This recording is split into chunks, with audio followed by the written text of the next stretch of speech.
I remember in 2015 when Michelle Obama gave the commencement speech at Tuskegee University.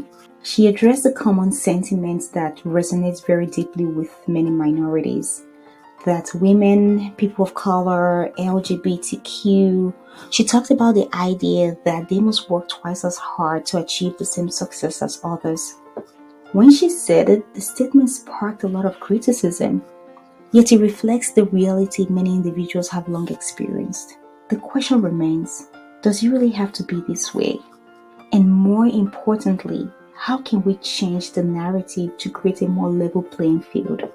I am your negotiation coach, Dr. Gloria Esoimeme, a board-certified internal medicine physician with a master's in global health and a PhD in health services policy and management. In this episode, I'll be showing you how to work twice as hard and get equivalent results. The belief that women and other minorities need to work twice as hard to achieve the same results as their male counterparts is much more prevalent than I would like to admit. This mindset gets ingrained at an early age because of people's lived experience that's passed on to their kids. It starts when girls are younger, just letting them know that the playing field is not the same for them as boys. Or for people of color, making them realize that the opportunities are not the same for them compared to their white counterparts. So it's not unusual for women in male-dominated industries or any industry at all to feel pressure to outperform their male colleagues just to be considered competent. Sadly, the truth is that there are so many highly qualified women who consistently exceed their performance metrics yet are overlooked for promotions. Meanwhile, their male colleagues, some with fewer achievements, advance more quickly. This situation can be disheartening and reinforces the belief that extraordinary effort yields only minimal rewards for women and minorities. Let's take a step back and look critically at this concept. Are women and minorities being set up to self-sabotage? Is it possible that the problem isn't just in the work environment itself, but also how individuals advocate for their worth may be contributory? Look, I know this is a very sensitive topic. I get it. I'm female, I'm black, and I am an immigrant in America. So I understand that the playing field is not equal. That I get. But how do we do our part to try to level the playing field? Or do we just leave things as status quo? I don't think so. So what do? The key to overcoming this mindset and trying to level the playing ground isn't necessarily to work less. That will backfire really fast. You get fired faster than you can imagine. However, here are a few strategies to shift your mindset from simply overworking to negotiating for what you truly deserve, even as a member of a minority group. We are always going to go back to the basics, which is know your value. Knowing your value is the most important concept in negotiation. You need to know what you bring to the table. You need to understand your unique strengths, contributions, and your market worth. Research salary benchmarks, industry standards, and peer compensation. Document your achievements and present them to management so there's objective evidence that you are working twice as much as your colleagues and being paid less. Then ask for more. This is a major factor in trying to level the playing field. If you're putting in double the effort, then negotiate for double the pay. Or you could negotiate for other benefits like more time off, a bigger office space, or recognition or opportunities. The more you ask, the more you're likely to receive.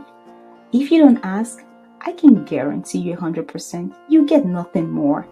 And the next thing you can do is challenge the narrative. Working twice as hard for half the reward, it fosters self-sabotage.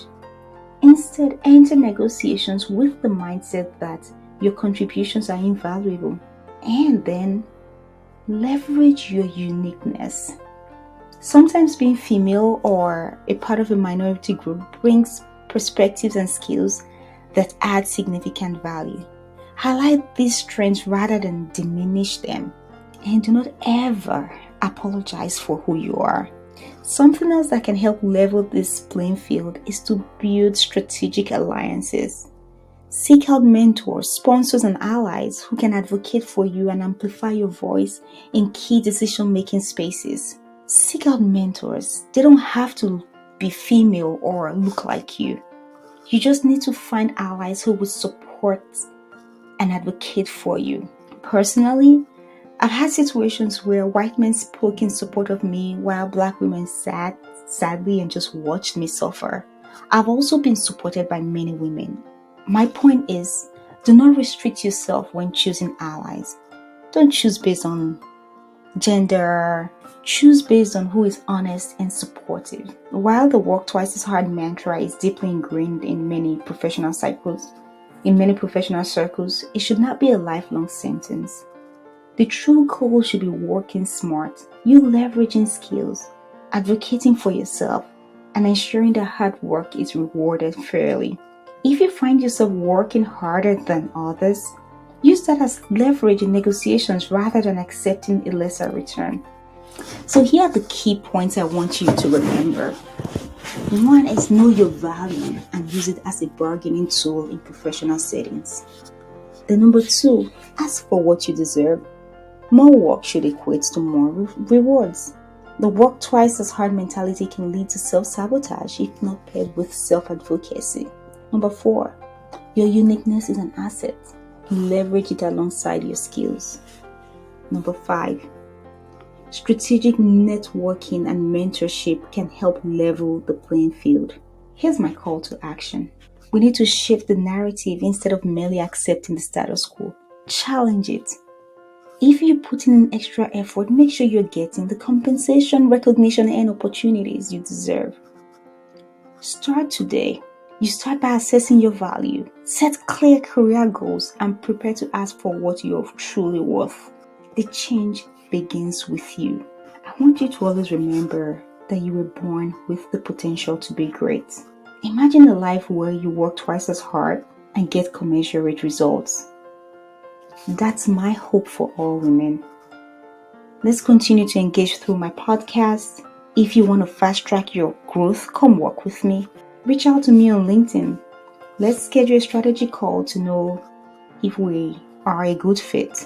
And also let me know if there are any topics you want me to cover or if you have any questions based on this episode. Send me a private message. Thank you so much for listening to this episode. I appreciate you. I'll see you in the next episode. Be great.